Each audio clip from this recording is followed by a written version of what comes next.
Hello बच्चों, good morning to all of you. बच्चों, इस वीडियो में हम लोग पढ़ेंगे sound chapter of class 9।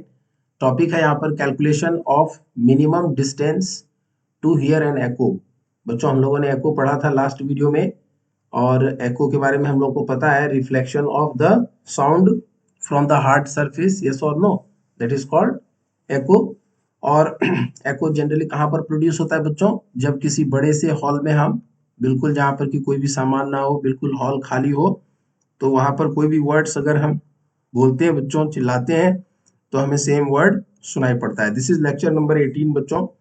Already 17 we have done. चलिए स्टार्ट करते हैं यहाँ से ये 18th लेक्चर। और इस वीडियो में हम लोग लर्न करेंगे बच्चों, टॉपिक है हम लोगों का calculation of minimum distance to hear and echo. ठीक है, सो चलिए स्टार्ट करते हैं इस टॉपिक को। It has been estimated by scientist that if two sound reach our ears within an interval of 1 by 10th of a second, then we cannot hear them as separate sounds and they appear to be just one sound. बच्चों, वैज्ञानिकों ने, scientists ने यह observe किया और उन्होंने finally इस बात को, तथ्य को लोगों तक पहुंचाया कि अगर दो साउंड जो है बच्चों हमारे कानों तक पहुंचे, और कितने समय अंतराल के भीतर, 1/10th ऑफ अ सेकेंड, मतलब 1 सेकंड का 10वां भाग के भीतर, मतलब 1/10th ऑफ अ सेकेंड के भीतर के अंदर, जीरो से लेकर के, जीरो टाइम से लेकर के 1/10th of a second time में अगर कोई साउंड वेव, एक नहीं दो साउंड वेव अगर हमारे कानों तक आ रहा है बच्चों, तो हम उन्हें अलग अलग नहीं सुन पाते हैं। हमें ऐसा अपेयर होता है कि एक ही साउंड आ रहा है, there is no two different sound. हमें कैसा फील होता है बच्चों कि एक ही साउंड आ रहा है, there is no two different sound. ठीक है, सो अगला पॉइंट है बच्चों, the human ear can hear two sound separately only if there is a time interval और time gap of 1/10th of a second और more between the two sounds. जब हमारे कानों तक बच्चों दो ध्वनि, दो आवाज जो है आए, मगर उन दोनों के बीच में कितने का कम से कम टाइम इंटरवल हो, 1/10th of a second, 1 second का 10वां भाग के बराबर का समय अंतराल होना चाहिए, या फिर उससे ज्यादा भी अगर होगा तो चलेगा, बट उससे कम टाइम इंटरवल में अगर 2 या 3 साउंड अगर हमें सुनाई पड़ेंगे बच्चों एक साथ में, तो हम उसे डिफरेंशिएट नहीं कर पाएंगे और हमें ऐसा लगेगा कि हम एक ही साउंड सुन रहे हैं। तो हमें साउंड्स को अलग अलग सुनने के लिए, अलग अलग साउंड्स को अलग अलग सुनने के लिए कितने टाइम इंटरवल की रिक्वायरमेंट है? We need 1/10th of a second of time interval or time lag between two sounds, so that we can hear them separately or distinctly. Okay, so moving forward बच्चों, this means that we hear the original sound and the reflected sound echo separately only if there is a time interval or time gap of 1/10th of a second, or 1/10th of a second is equal to 0.1 second between them. सो यहाँ पर एक और point clear हो गया बच्चों कि जो original sound होता है उसका जो रिफ्लेक्टेड साउंड होता है, जिसे एको कहते हैं बच्चों, यह दोनों हमें अलग अलग सुनाई पड़ेगा अगर अगर बच्चों जो ओरिजिनल साउंड है और जो एको है, इसके बीच का जो टाइम इंटरवल है बच्चों कम से कम 0.1 सेकेंड का हो। अगर 0.1 सेकेंड से कम का टाइम इंटरवल होगा, तो उस केस में जो ओरिजिनल साउंड है और जो रिफ्लेक्टेड साउंड है, जिसे हम एको कह रहे हैं बच्चों, अगर इतने कम समय में हमें जो है दोनों रिसीव हो रहा है, तो वी आर अनेबल टू, और हमारी जो काने हैं बच्चों, ईयर्स जो है, they are unable to distinct them, और हमें दोनों एक ही सुनाई पड़ता है बच्चों। We are unable to distinct और we are unable to hear two different sounds, एक ही साउंड हमें सुनाई पड़ेगा। ठीक है बच्चों, तो चलिए आगे बढ़ते हैं। Now, knowing the minimum time interval required for an echo to be heard and the speed of sound in air, we can calculate the minimum distance from a sound reflecting surface like wall or etc. which is necessary to hear an echo. बच्चों, अगर हमें यह निकालना हो कि minimum time interval, तो हमें पता है, if we know the minimum time interval कितना मिनिमम टाइम इंटरवल होता है बच्चों? 0.1 सेकेंड, कम से कम इतना टाइम तो होना चाहिए, तभी हमें एको एयर में सुनाई पड़ेगा। और speed of sound in air हमें पता है, that is 344 metre per second. ठीक है, सो जब ये दो वैल्यूज हमें पता है बच्चों, तो जो एको होगा बच्चों वह minimum distance from a sound reflecting surface. तो जो एको प्रोड्यूस हो रहा है बच्चों, वह साउंड प्रोड्यूसिंग सोर्स से कितनी दूरी पर जो है रिफ्लेक्ट होकर के वहां से आ रहा है, दैट वी कैन कैलकुलेट। क्योंकि टॉपिक ही हमारा बच्चों calculation of minimum distance to hear and echo. ठीक है, सो कम से कम वह दूरी कितनी होगी जहां पर कि हमें एको सुनाई पड़ेगा। सोर्स ऑफ साउंड से जो रिफ्लेक्टिंग सरफेस है उसकी कम से कम दूरी कितनी होनी चाहिए ताकि हमें एको सुनाई पड़े, that we can easily calculate because minimum time interval we know between two sounds, it should be minimum 0.1 second and speed of sound in air is 344 metre per second. तो चलिए यहाँ से कैलकुलेट करते हैं। these calculations are given below। speed equal to distance traveled upon time taken, ये formula हमें already पता है बच्चों, speed equal to distance upon time। अच्छा, speed of sound is 344 metre per second at 20 degree Celsius temperature. Distance travelled हमें निकालना है। Time यहाँ पर बच्चों जैसे इस सोर्स ने प्रोड्यूस किया साउंड और यहाँ पर एक वॉल है, तो ये साउंड यहाँ से यहाँ तक ट्रेवल करेगा और फिर वापस आएगा, तभी हमें एको सुनाई पड़ेगा। तो ये डिस्टेंस, मिनिमम डिस्टेंस कितना होना चाहिए ताकि एको हमें सुनाई पड़े, that we are going to calculate. So putting this values in the above formula we get distance travelled. So यहाँ से बच्चों distance equal to speed into time. तो स्पीड क्या है बच्चों, यहाँ पर स्पीड को v से डिनोट कर रहे हैं, तो डिस्टेंस इक्वल टू, और डिस्टेंस को s से डिनोट किया जाता है, distance equal to speed into time. और स्पीड कितना है बच्चों 344। और एको सुनाई पड़ने के लिए कितना का टाइम इंटरवल होना चाहिए बच्चों ओरिजिनल साउंड और एको के बीच में? 0.1 सेकेंड का। अगर इसको सॉल्व कर दें, दिस इज 34.4 मीटर, यह डिस्टेंस होगा बच्चों 34.4 मीटर। तो ये जो 34.4 मीटर है, यह डिस्टेंस वह डिस्टेंस है बच्चों जो कि जितने में कि साउंड यहाँ से ट्रेवल करके वॉल तक आएगा और फिर वॉल से वापस यहाँ तक आ जाएगा, एको सुनाई पड़ जाएगा। और यह टाइम कितने सेकंड्स का है? 0.1 सेकंड्स का। तो हमें तो डिस्टेंस निकालना है बच्चों कि जहां से साउंड प्रोड्यूस हुआ है और जहां से रिफ्लेक्ट हुआ है उसके बीच की मिनिमम दूरी कितनी होनी चाहिए। तो ये तो दोनों डिस्टेंस हो गया, अप एंड डाउन, जाने का डिस्टेंस प्लस आने का डिस्टेंस, टोटल डिस्टेंस हो गया, क्योंकि 0.1 सेकेंड में हमें सुनाई पड़ जानी चाहिए। So distance travelled will be equal to 34.4 metre. और कितने सेकंड में यह डिस्टेंस कवर किया है? सर यह डिस्टेंस 0.1 सेकंड में कवर हुआ है, दैट्स ग्रेट। आगे बढ़ेंगे बच्चों, यहाँ पर the distance traveled by sound in 1/10 or 0.1 second of a sound of a second is 1/10th of a second is 34.4 meters. But this distance is traveled by the sound in going from us, the source to sound, the source of sound, and to the sound reflecting surface like wall, and then coming back to us.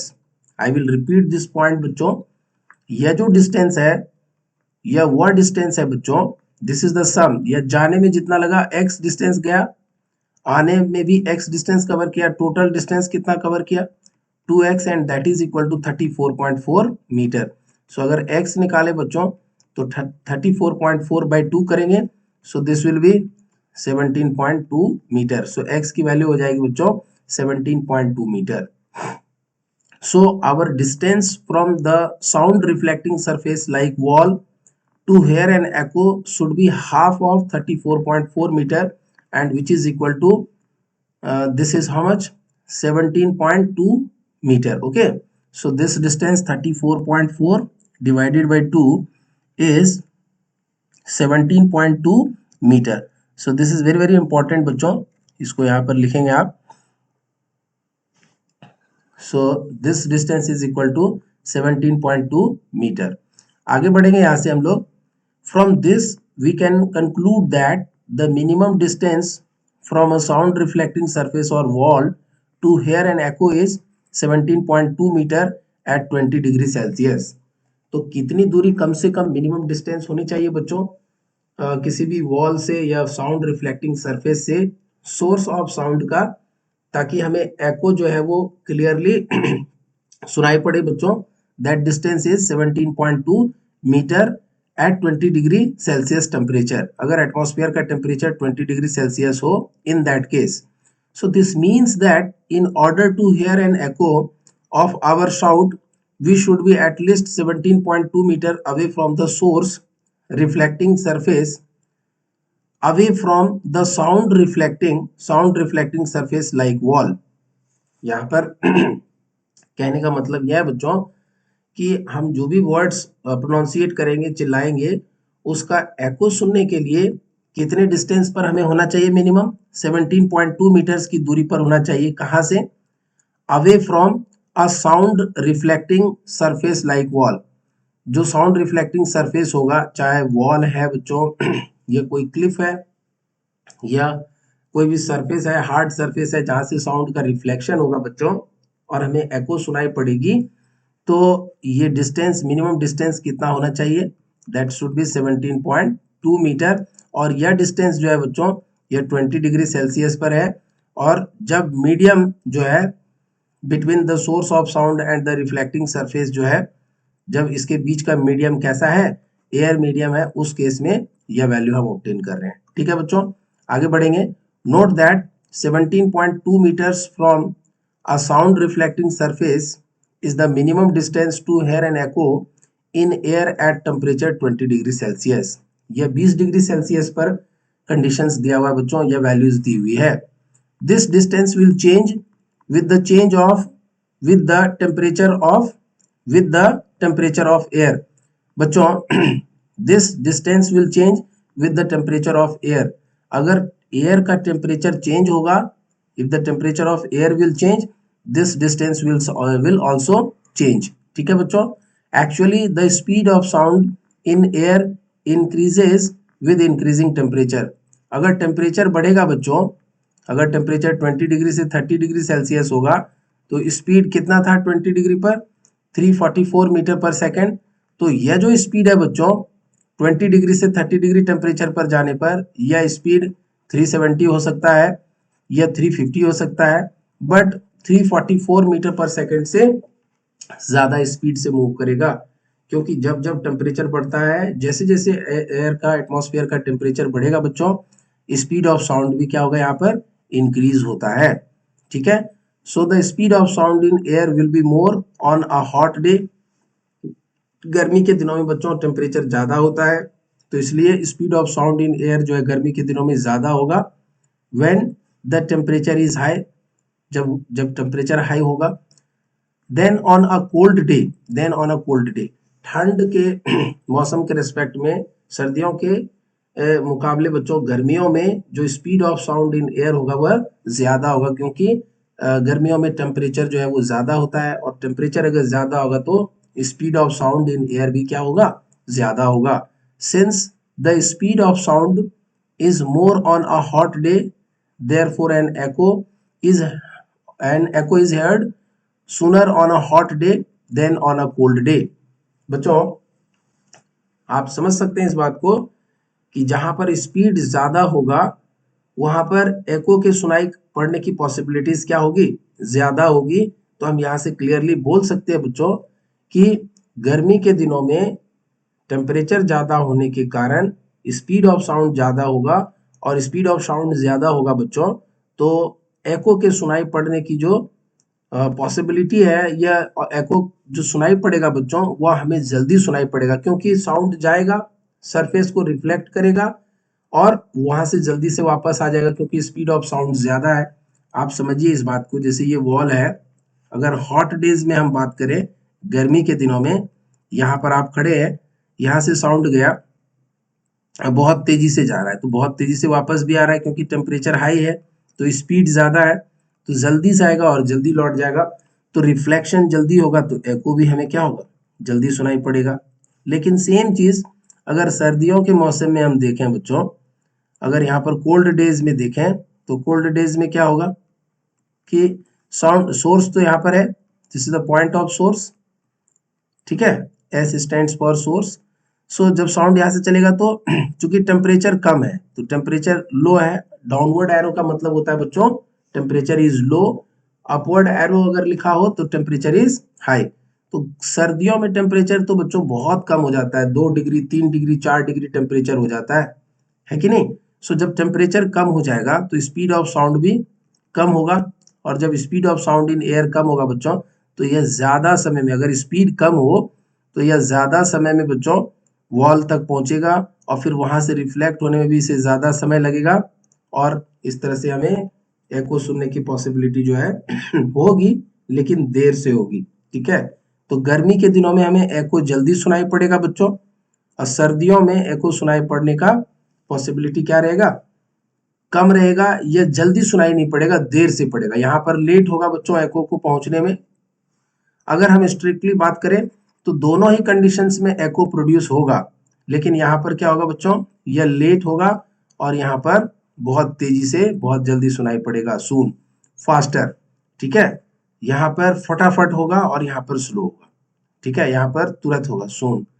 यहाँ भी reflection होगा, यहाँ भी एको होगा, एको तो यहाँ पर भी होगा, एको यहाँ भी प्रोड्यूस होगा, लेकिन गर्मियों में एको हमें जल्दी सुनाई पड़ेगा, और सर्दियों में हमें एको जो है सेम डिस्टेंस से, अगर हम बात करें वॉल और सोर्स के बीच की दूरी के लिए, तो सर्दियों में हमें देर से एको सुनाई पड़ेगा, ठीक है बच्चों। तो चलिए यहां से आगे बढ़ते हैं। आगे का कॉन्सेप्ट है बच्चों, if there are several reflecting surfaces then multiple reflection of sound takes place and hence several echoes may be heard. For example, अगर बच्चों बहुत सारे, जैसे यहाँ पर सोर्स है, इधर भी सरफेस है, इधर भी सरफेस है, इधर भी सरफेस है, इधर भी सरफेस है, तो साउंड तो सभी डायरेक्शंस में प्रोड्यूस करेगा। ओपन स्पेस में अगर हमने यहाँ पर साउंड प्रोड्यूस किया है, लॉन्गिट्यूडनल वेव है, अगर मल्टीपल सरफेस, और अगर हमने यह क्लोज कमरे में किया है बच्चों, तो सामने से भी रिफ्लेक्ट होगा, इधर से भी रिफ्लेक्ट होगा। सो जो रिफ्लेक्शन है बच्चों वो मल्टीपल होगा, there are several reflections, multiple reflections. तो इधर से भी, ये ओरिजिनल तो एक ही है बट रिफ्लेक्शन एक है, दूसरा है, यहाँ से भी रिफ्लेक्शन हो सकता है, तीसरा है, इधर से भी हो सकता है, चौथा। तो बहुत सारे रिफ्लेक्शंस जब होंगे बच्चों तो वो सारा यहाँ पर अपीयर होगा, और अगर वो सारे रिफ्लेक्शंस 0.1 सेकेंड के टाइम इंटरवल पर सुनाई पड़ रहा है बच्चों, तो निश्चित रूप से हमें बहुत सारे एको सुनाई पड़ेंगे। So hence several echoes may be heard. For example, rolling of thunder is due to the multiple reflections of sound of thunder from a number of reflecting surfaces such as the clouds and the land।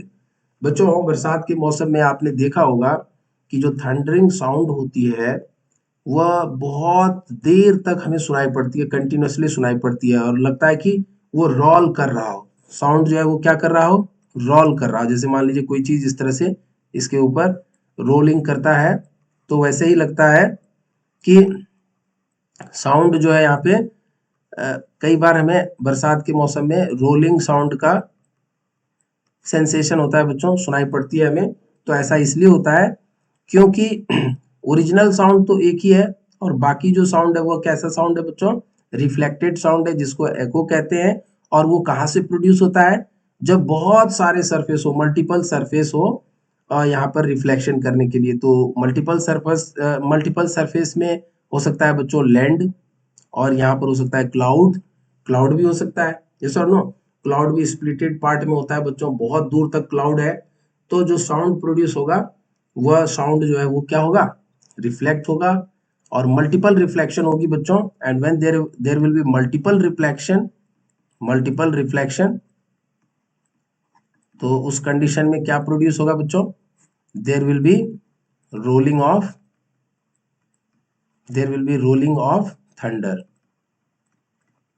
There will be rolling of thunder, ठीक है बच्चों।